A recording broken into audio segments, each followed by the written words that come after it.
Hello and welcome to another AllTerra's Central technical video. Today we're going to go ahead and cover post-processing base files from our AllTerra's Central RTKNET as opposed to using standard core stations that are freely available.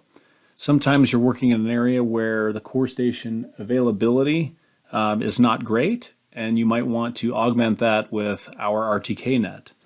So with that being said, let's take a look at what's freely available in my example area here, which will be southeastern New Mexico. And then we'll look at what is available for that same area with our RTKNET base files. And what you can see here is that in southeastern New Mexico, we have quite a few base stations. We've got significantly more than what's publicly available. So if you're working in Carlsbad, for instance, or perhaps Artesia, publicly available bases are not really an option. And so using our RTKNET, your baselines will be much closer, and you can download the base files for the time period that you were collecting in the field. Now for this video, we're going to focus on the TerraSync and Pathfinder Office workflow, but of course you could use this in conjunction with other workflows. For instance, Trimble Positions for ArcMap, or Trimble Business Center for land survey workflows where you need to post-process your data. So here is the process of logging into RTKNET, picking the reference data shop, picking your base station and time frame, and downloading or emailing yourself the base files for post-processing in Pathfinder Office or Trimble Positions. Again, you'd need to log into the rtknet.com and of course have a username. Go to the reference data shop, start new order. You can pick a single base or a virtual reference station. Keep in mind that the single base is kept for a much longer period of time, 90 days, whereas the virtual reference station locations are only kept for 15 days. So you'll need to keep that in mind depending on which one you're trying to go with. We're going to do CORS for this example, and we're going to pick the nearest base to where we were roving or our data collection was happening with our TerraSync device. I'm going to pick this base in Hobbs. It'll select it over here in the right, NMHB. Next, the time selection. This is the date that I collected data, and keep in mind that I believe this is UTC time, so you probably want to just grab the whole day, or if you figure out that conversion of time, you can grab it that way. I'm going to say it starts at 0 and duration 24 hours, and because I logged more than 30-second shots, I'll go ahead and do an interval of 5 seconds because that should be sufficient. Add to order. It now puts this in my cart at no cost because I've got a subscription to the RTKNET. And then I can go to delivery options, and I can choose whether to email it to myself, which is how I'm logged in, or download the data. I'm going to go ahead and say send me the data by email. In one email, we want RINEX 2.11 for Pathfinder Office or Trimble Positions post-processing. Generate data. Generate data. In progress.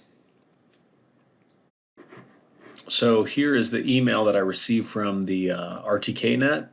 You'll see that it's 13 megabytes. So again, keep in mind if you have your log time at 1 second for 24 hours, this thing is going to be huge. So you might want to keep it at 5 seconds and actually narrow down the time frame that you worked. In the case of the data that we're looking at here, I collected all this data within less than a 1 hour time frame. So if I could get that conversion of GMT to UTC down, then I should be good.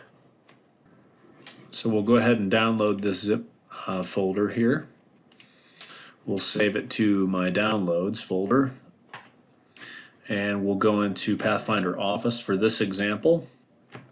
And let's take a look at our timeline here. So our first point was at 8:29 a.m.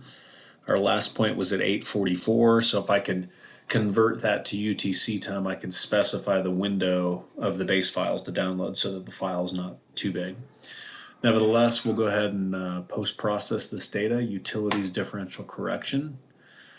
And we are going to specify, make sure that's the rover file. Next, next. I do want to recorrect real time because I was using SBAS or WAS. Next. So by default, you're going to be on base provider search. We want to actually browse to the zip folder. So we'll go ahead and browse to it, and it's order2.zip. And then we want to make sure we're using the position from the base files. Otherwise, if you select this, it's going to pick the last base station that you post-processed off of for the reference position, and that would definitely screw up your data. So we'll go ahead and say, use this zip folder containing the RINEX file that we downloaded and the position from the base files. Next, start. 100% coverage, confirm. This was also used with a Geo7X centimeter kit. So we will see at probably about a 12-mile baseline how accurate we got.